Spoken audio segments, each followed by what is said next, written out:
Chapter 19. Ang kasamaan ng Sodom. Noong gabing yun, pumunta yung dalawang angel sa Sodom. Nakaupo nun si Lot sa city gate. Pagkakita ni Lot sa kanila, tumayo siya at sinalubong sila. Tapos, dumapa siya sa lupa. Sinabi niya, "Mga sir, doon na po kayo sa bahay ko magstay. Pwede kayong maghugas ng paa doon at magpalipas ng gabi. Tapos, ituloy nyo na lang bukas ng maaga yung lakad nyo." Sumagot sila, "Hindi na. Dito na lang kami sa plaza magpapalipas ng gabi." Pero pinilit niya yung dalawa hanggang sumama na sila sa bahay niya. Nagpa-bake si Lot ng tinapay at nagpahanda ng masarap na pagkain para sa mga bisita. Tapos kumain na sila. Nung matutulog na ang mga bisita, pinaligiran ng mga lalaking taga-Sodom ang bahay ni Lot. Nandun lahat ang mga lalaking taga-city, bata at matanda. Tinawag nila si Lot at tinanong, "Nasaan yung mga lalaking nakituloy sa iyo ngayong gabi? Ilabas mo sila. Gusto namin silang makasex." Kaya lumabas si Lot at sinara niya ang pinto. Sinabi niya sa kanila, "Mga kaibigan, please lang, huwag niyong gawin yan. Napakasama niyan. Meron akong 2 anak na virgin pa. Ilalabas ko sila dito at bahala na kayo kung ano ang gusto niyong gawin sa kanila. Pero huwag niyong galawin ang lalaking ito. Bisita ko sila, kaya kargo ko sila." Pero sinabi nila, "Umalis ka dyan. Dayo ka lang dito. Bakit mas marunong ka pa sa amin? Tumabi ka dyan kung ayaw mong mas grabe pa ang gawin namin sa'yo." Tinulak nila si Lot at lumapit sila para sirain yung pinto. Pero hinila si Lot ng mga bisita niya papasok sa bahay at sinara nila ang pinto. Tapos binulag nila ang mga lalaki sa labas, kaya hindi nakita ng mga ito ang pinto ng bahay. Iniwan ni Lot ang Sodom. Sinabi ng 2 lalaki kay Lot, "Kung may iba ka pang mga kasama dito, mga anak mo, manugang, o kahit sinong kamag-anak mo na nakatira rin sa city na ito, isama mo sila at umalis na kayong lahat dito. Wawasakin na namin ang lugar na ito kasi narinig ni Lord ang mga reklamo laban sa mga tao dito. Pinapunta niya kami para wasakin ang Sodom." Pinuntahan nga ni Lot ang mga lalaking mapapangasawa ng mga anak niya at sinabi, "Dali, umalis na kayo dito. Wawasakin ni Lord ang lugar na ito." Pero akala nila nagbibiro lang si Lot. Nung madaling araw na, minadali ng mga angel si Lot. Sabi nila, "Dalian mo. Umalis na kayo ng asawa at mga anak mo para di kayo madamay sa pagkawasak ng city." Kaso, nag-alangan pa si Lot. Buti naawa sa kanya si Lord, kaya hinila ng mga angel si Lot at asawa niya at ang 2 niyang anak hanggang makalabas sila ng city. Tapos, sinabi ng isa sa mga angel, "Tumakbo na kayo. Iligtas nyo ang mga sarili nyo. Huwag kayong lilingon at huwag kayong hihinto sa valley. Pumunta kayo sa mga bundok para di kayo mamatay." Sumagot si Lot, "Please, huwag na po mga sir. Malaking bagay na yung ginawa nyo sa akin.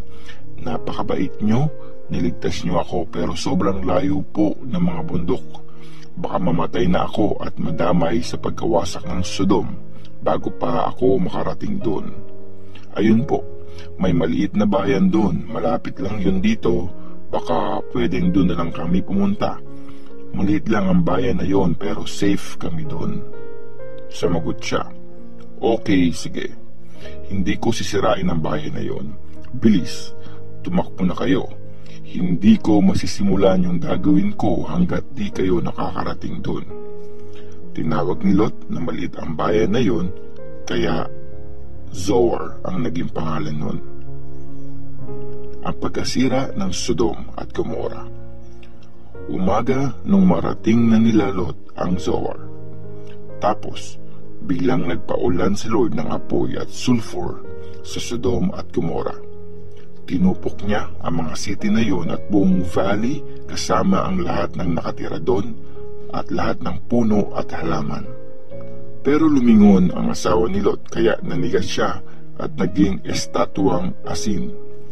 Noong umaga ding yun, nagpunta si Abraham sa lugar kung saan sila tumayo at nag-usap ni Lord. Tiningnan niya ang Sodom at Gomora at ang buong valley. Nakita niya yung usok sa buong lupain, parang usok na galing sa napakalaking lutuan. Ganito nga winasak ng Diyos ang mga city sa valley kung saan nakatira si Lot. Pero nung wasakin yun ng Diyos, naalala niya si Abraham kaya niligtas niya si Lot mula doon. Ang mga Moabites at Ammonites. Natakot si Lot na magstay sa Zoar kaya umakyat siya sa mga bundok kasama ang dalawa niyang anak na babae at tumira sila sa isang kuweba. Isang araw, sinabi ng panganay doon sa mas bata, "Matanda na si tatay, wala na ring lalaki sa lugar na ito para maging asawa natin. Tara, lasingin natin si tatay, tapos sipingan natin siya para magkaanak tayo." Noong gabing yon, pinainom nila si Lot ng alak at nakipagtalik sa kanya yung panganay. Pero di niya alam yung mga nangyari kasi lasing na lasing siya. Nung sumunod na araw, sinabi ng panganay sa kapatid niya, "Sinipingan ko si tatay kagabi. Lasingin ulit natin siya mamayang gabi tapos ikaw naman ang tumabi sa kanya para pareho tayong magkaanak sa tatay natin." Kaya nung gabing yun, nilasing ulit nila si Lot at nakipagtalik sa kanya ang punso niyang anak. Hindi niya ulit alam yung mga nangyari kasi lasing na lasing siya noon. Ganito nga nabuntis ni Lot ang sarili niyang mga anak. Nanganak ng lalaki yung panganay ni Lot at Moab ang pinangalan sa bata. Siya ang ninuno ng mga Moabites ngayon. Nanganak din ng lalaki yung bunso ni Lot. Ben-Ammi naman ang pinangalan dito. Siya ang ninuno ng mga Ammonites ngayon. Genesis chapter 20. Si Abraham at si Abimelech. Umalis si Abraham sa Mamre at pumunta sa bandang south ng Canaan. Tapos, tumira siya sa pagitan ng Kadesh at Shur. Nung nasa Gerar pa siya, pinakilala niyang kapatid ang asawa niyang si Sarah. Kaya pinakuha ng hari ng Gerar na si Abimelech si Sarah. Isang gabi, nagpakita ang Diyos kay King Abimelech sa panaginip at sinabi, "Mamamatay ka kasi kinuha mo ang babaeng yan. May asawa na siya." Pero hindi pa naman nagagalaw ni Abimelech si Sarah kaya sinabi niya, "Lord, papatayin mo ba ako at ang mga kababayan ko kahit inosente kami?" Sabi kasi ni Abraham, kapatid niya si Sarah at ganun din ang pakilala ni Sarah sa amin. "Malinis po ang konsensya ko. Wala akong ginawang masama." Sinagot siya ng Diyos sa panaginip, "Oo, alam kong malinis ang konsensya mo nung ginawa mo yan. Kaya nga, di ko hinayaang magalaw mo si Sarah at magkasala ka sa akin. Kaya ngayon, ibalik mo na siya sa asawa niyang si Abraham. Isa siyang prophet at ipagpipray ka niya para di ka mamatay. Pero kung hindi mo ibabalik si Sarah, mamamatay ka at ang lahat ng mga kababayan mo." Kinabukasan, maagang pinatawag ni Abimelech ang lahat ng mga officials niya at kinuwento niya yung nangyari. Takot na takot silang lahat. Kaya pinatawag ni Abimelech si Abraham at tinanong, "Ano itong ginawa mo sa amin? Ano bang kasalanan ko sa iyo? Bakit mo binigyan ng ganitong problema ang kaharian ko? Hindi tama ang ginawa mo. Ano bang naisip mo at ginawa mo yun? Sumagot si Abraham, akala ko po kasi walang takot sa Diyos ang mga nakatira dito. Kaya naisip kong makapatayin nila ako para makuha ang asawa ko. Pero totoo pong kapatid ko rin siya. Anak siya ng tatay ko, pero sa ibang babae. Tapos, naging asawa ko siya. Kaya nung sinabi sa akin ng Diyos na umalis ako sa lugar ng tatay ko, sabi ko kay Sarah kung talagang loyal siya sa akin, sabihin niya sa mga tao na magkapatid kami. After nun, binigyan ni Abimelech si Abraham ng mga tupa, baka at mga alipin. Binalik na rin niya si Sarah sa asawa nitong si Abraham.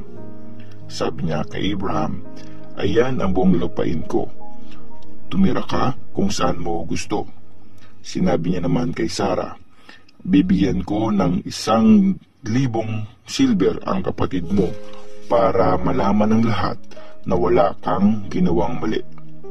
Tapos, pinagpray ni Abraham ang hari at pinagaling siya ng Diyos. Pinagaling din ang asawa ng hari at ang mga alipin niyang babae para magkaanak sila. Bago kasi yun, ginawa ni Lord na baog ang lahat ng babae sa palasyo ni Abimelech kasi nga kinuha niya si Sarah na asawa ni Abraham.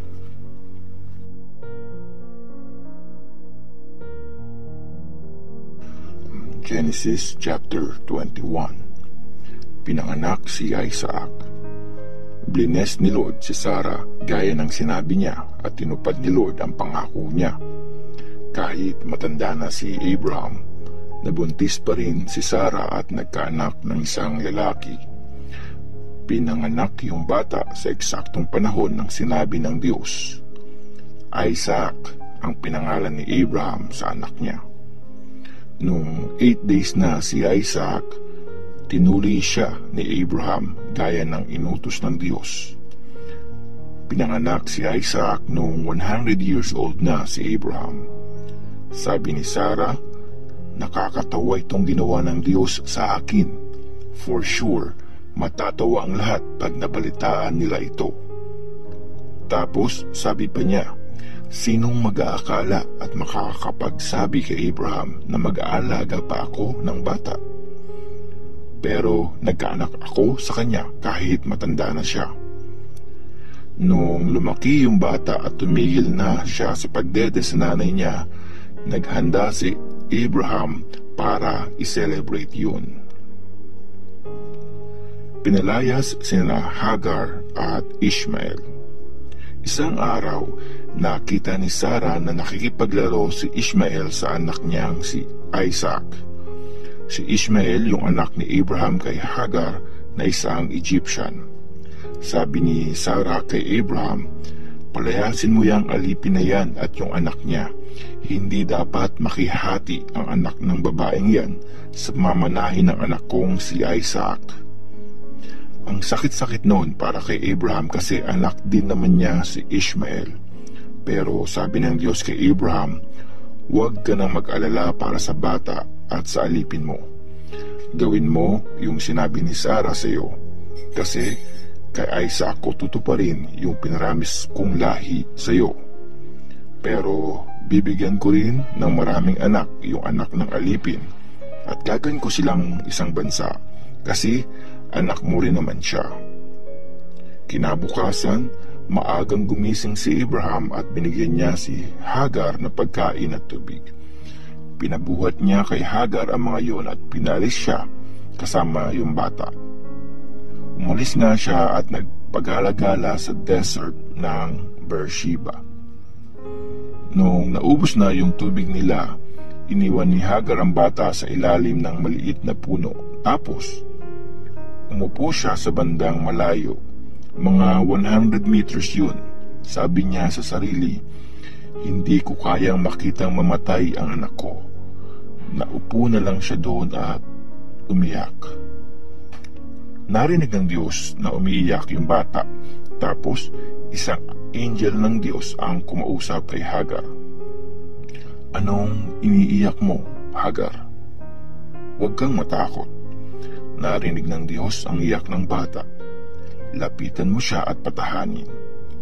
Gagawin kong malaking bansa ang lahi niya. Tapos, pinuksan ng Diyos ang paningin ni Hagar at nakita niya ang isang balon. Pumunta siya doon at pinuno niya ng tubig yung dala niyang lalagyan. Tapos, pinainom niya yung bata. Hindi nga pinabayaan ng Diyos si Ishmael sa paglaki niya. Tumira siya sa desert ng Paran at naging mahusay na hunter. Ikinuha siya ng nanay niya ng isang Egyptian na mapapangasawa niya. Ang agreement ni Abraham at Abimelech. Noong time na yun, pinuntahan ni Abimelech si Abraham. Sinama niya si Phicol na commander ng army niya. Sabi niya kay Abraham, kasama mo ang Diyos sa lahat ng ginagawa mo. Sumumpa ka ngayon sa harap ng Diyos na hindi mo ako lolokohin o yung mga anak ko o yung mga magiging anak ng mga anak ko. Naging loyal ako sa iyo, kaya mangako ka na magiging loyal ka rin sa akin at sa bansang ito kung saan ka nakatira. Sumagot si Abraham, sige, nangangako ako. Nagreklamo si Abraham kay Abimelech tungkol sa isang balon na inago ng mga alipin niya. Ang sagot ni Abimelech, hindi ko alam kung sinong gumawa niyan. Hindi mo naman sinabi sa akin at first time ko yang mabalitaan ngayon. Tapos noon, gumawa sila ng agreement at binigyan ni Abraham si Abimelech ng mga tupa at baka. Hiniwalay ni Abraham yung 7 babaeng tupa sa mga alaga niya. Kaya tinanong siya ni Abimelech, para saan yung 7 tupa? Bakit mo hiniwalay? Sumagot si Abraham, para sa iyo ang 7 tupa na ito. Pag tinanggap mo ang mga ito, ibig sabihin, tinatanggap mong ako ang mamukay sa balon na ito. Kaya tinawag na Beersheba ang lugar na yun kasi doon sila sumumpa sa isa't isa. After ng agreement nila doon sa Beersheba, pumalik na si Abimelech sa Philistia kasama si Phicol na commander ng army niya. Tapos nagtanim si Abraham ng puno ng tamarisk sa Beersheba at sinamba niya si Lord, ang Diyos na nabubuhay forever. Tumira si Abraham sa Philistia sa loob ng mahabang panahon.